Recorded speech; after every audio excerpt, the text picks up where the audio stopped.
है और बेन उसे बचाता है। बेन फिर उसे समझाता है कि उसे लड़ना सीखना होगा, लेकिन मिकी अब भी हथियार उठाने से डरता है। एक दिन बेन नदी में नहाने चला जाता है और मिकी कार में अकेला सो रहा होता है। तभी एक लड़की ज़ॉम्बी धीरे धीरे कार के पास पहुंचती है और अंदर आने की कोशिश करती है। मिकी की नींद खुलती है और वह बुरी तरह डर जाता है। वह बेन को आवाज देने लगता है, लेकिन बेन दूर होता है। कुछ देर बाद मिकी को समझ आता है कि ज़ॉम्बी कार का दरवाजा खोलना नहीं जानती और बस बाहर खड़ी उसे देख रही है। मिकी कई महीनों से अकेला और मानसिक रूप से टूट चुका होता है। वह उस ज़ॉम्बी लड़की को देखने लगता है और उसकी इंसान वाली पुरानी शक्ल याद करके अजीब तरह से उससे इमोशनल जुड़ाव महसूस करने लगता है। तभी बेन वापस आता है और तुरंत उस ज़ॉम्बी को गोली मार देता है। बेन मिकी की हालत समझ जाता है, लेकिन कुछ नहीं कहता। अब दोनों के बीच तनाव बढ़ने लगता है। लगातार भटकने से मिकी परेशान हो चुका होता है। वह एक घर में रुकने की जिद करता है। बेन मजबूरी में मान जाता है, लेकिन वह मिकी का म्यूजिक प्लेयर छीन लेता है, क्योंकि लाउड म्यूजिक की वजह से ज़ॉम्बीज का खतरा बढ़ सकता है और मिकी आसपास की आवाजें सुन नहीं पाता। रात को मिकी फिर रेडियो पर एनी से बात करने की कोशिश करता है और इस बार एनी उससे बात कर लेती है।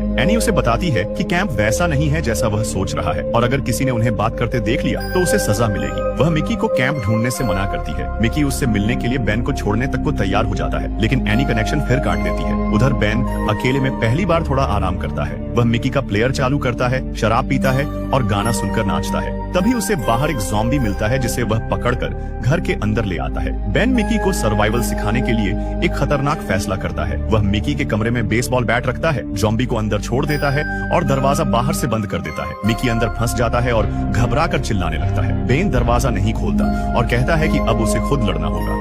कुछ देर तक अंदर से चीखें और मारने की आवाजें आती रहती हैं। काफी देर बाद बेन दरवाजा खोलता है और देखता है कि मिकी ज़ॉम्बी के खून से लथपथ खड़ा है। उसने पहली बार खुद ज़ॉम्बी को मार दिया होता है। मिकी गुस्से में बेन पर टूट पड़ता है और उसे पीट देता है, लेकिन बेन खुश होता है क्योंकि आखिरकार मिकी ने जीना सीख लिया। इसके बाद मिकी उसे एनी के बारे में बताता है और रोने लगता है, क्योंकि अब उसे समझ आ जाता है कि कैंप की जिंदगी शायद सिर्फ सपना है। इसके बाद दोनों फिर अपनी यात्रा शुरू करते हैं। वे मछली पकड़ते हैं, पेड़ों से फल खाते हैं।